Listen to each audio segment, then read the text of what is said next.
Hi everyone. I hope everyone are safe. Now coming back to the scenario, let's provision the virtual machines which will host where the websites Web01 and Web02 would be running. I go into the virtual machines here and then I'll configure virtual machine.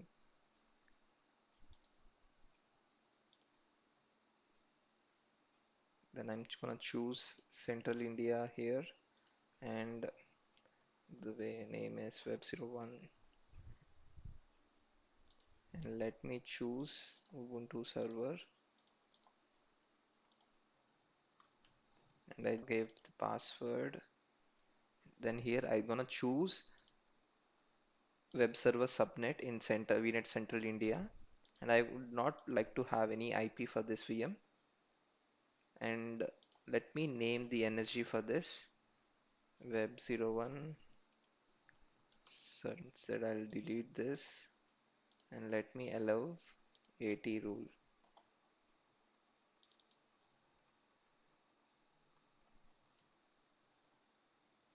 And I'm gonna disable the boot diagnostics here and I'll create it.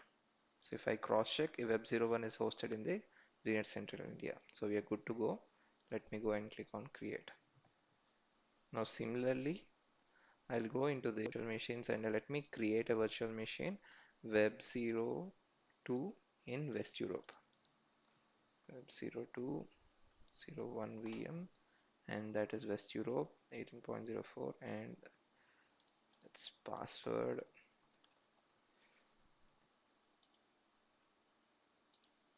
And I have to ensure here that the subnet is in web server subnet.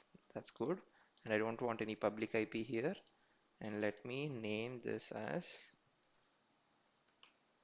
Web02 servers and add AT rule. Now I go into the management one, I'll disable this and I'll click on create. Similarly, I will be going to create Web0102 machine and for Web02 a second VM virtual machine with the same VNet and subnet and settings. Meanwhile, let's go and check about the Web01 VM and we see that it is already configured. So let's go to that and we have to log in into this VM. And if you are aware, we would not be able to directly log in into these VMs is because they are not having any public IP. So we have to go and log in into the management 01 VM and from there we are going to log into the Web01 VM and Web02 VM. So let me open PowerShell. This is 102.10.0.4 and we are into the management VM and now we'll log in into Web01. There might be a lot of VMs in real time and it is pretty tough to go and check each one's IP address. For that, we need to go and configure private DNS. So we'll configure that in the last end of the thing. But right now, let's go and use private IP address.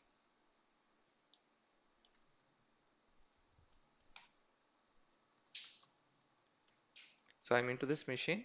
So I'll be using Apache here to host the website in this VM. So for that, I'll first update the packages. Now I'll install PHP. When we install PHP, along with it, we're gonna get Apache 2. Similarly, let me go check about the Web02 VM. As I have to log in into Web02 VM using management server, as I'm already into that machine. Right now, I can't open others PowerShell session and log into that management VM because already I'm into that VM and from there I'm logging into Web01 VM. No, I'll just host a simple website. To host a simple website, let me first delete var www html index.html.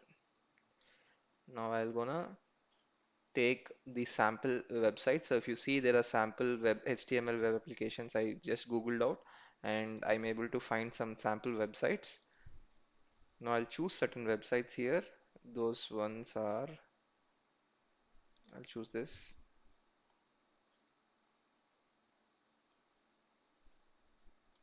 Let me choose this. So let me choose this both repositories. So this I'll ensure this is as web02 and this one as web01. So as this is a web01 VM, let me go and clone this one. So how do I clone that? I go and copy this and I do a git clone. So every Azure virtual machines will have git pre-installed in it. So I do a git clone. Now I go into this. So I have this stuff. Let me take this entire things. Sudo cp -r,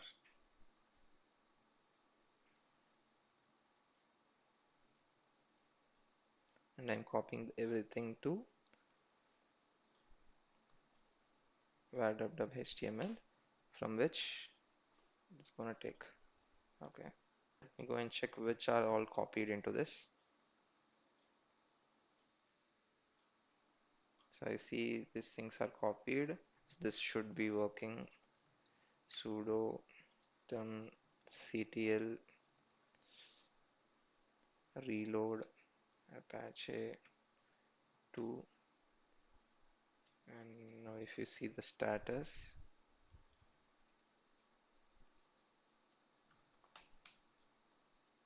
it's running. So let me go and configure that same thing in the, as per the scenario, I have to ensure that the web01 is connected as a backend target for the load balancer.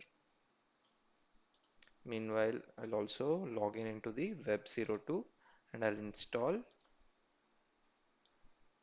Apache in that. So I came back into the management VM. From there, I'm gonna get into the web01, web02 machine. Let me do the apt update. Okay, we are good right now. So I'll install PHP. Meanwhile, let me go and configure for the load balancer the backend target as the web01 VM. For that, I'll go into the load balancer section and there, let me go to the backend pools, and in the web01 pool, I'm gonna give that, select the target web01 VM as the target. How do I do that? If I go into the pool, I have to go and select the respective NIC cards. Now if I will be able to find this web01 one, so I click on it, I'm saving it. I do get it that we don't have a web page to validate whether the request is being routed to this machine or to another machine, web02, web01, 02 machine. In fact, if we configure it, but that's fine. I think that's basics. This scenario is about to mention about how do we connect entire dots of a networking services. And yes, we are not covering about security. I'll be coming up with more videos on that. Now, meanwhile, I'll go into this web02 VM, and I see that the Apache is already installed in it. Now, let me open the other website,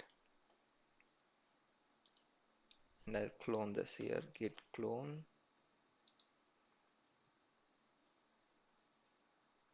Now I'll get into this one website.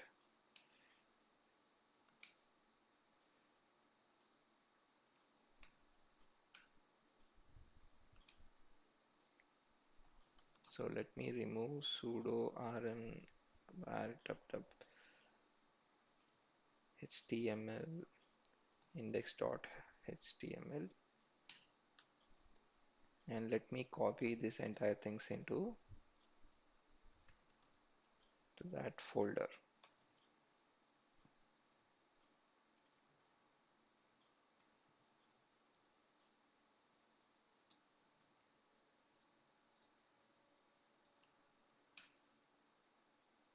Now if I see this, I just ensure that this has been copied.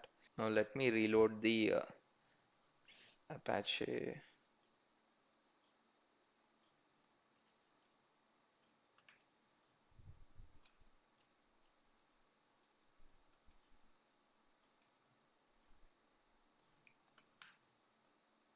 There we go, and it is running.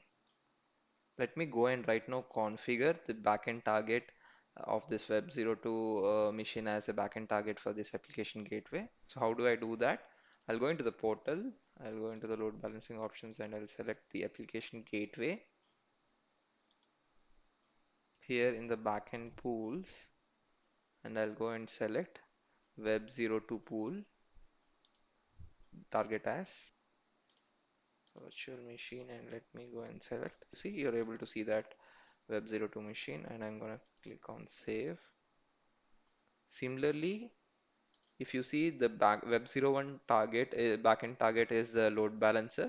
So I have to give the front-end IP of the load balancer to the application gateway. Do we need to do this usually? There is no need of doing this because application gateway in fact acts as a load balancer. But just to ensure in the scenario that we can cover the max services, I tried implementing the load balancer as a backend target for application gateway.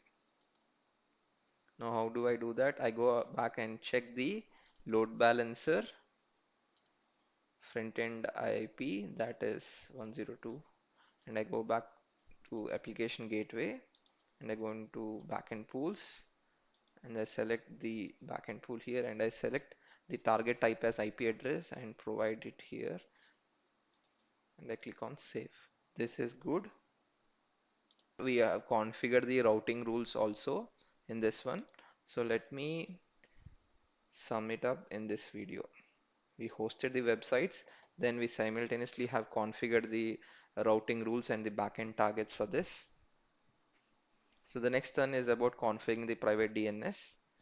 Stay tuned. Thank you.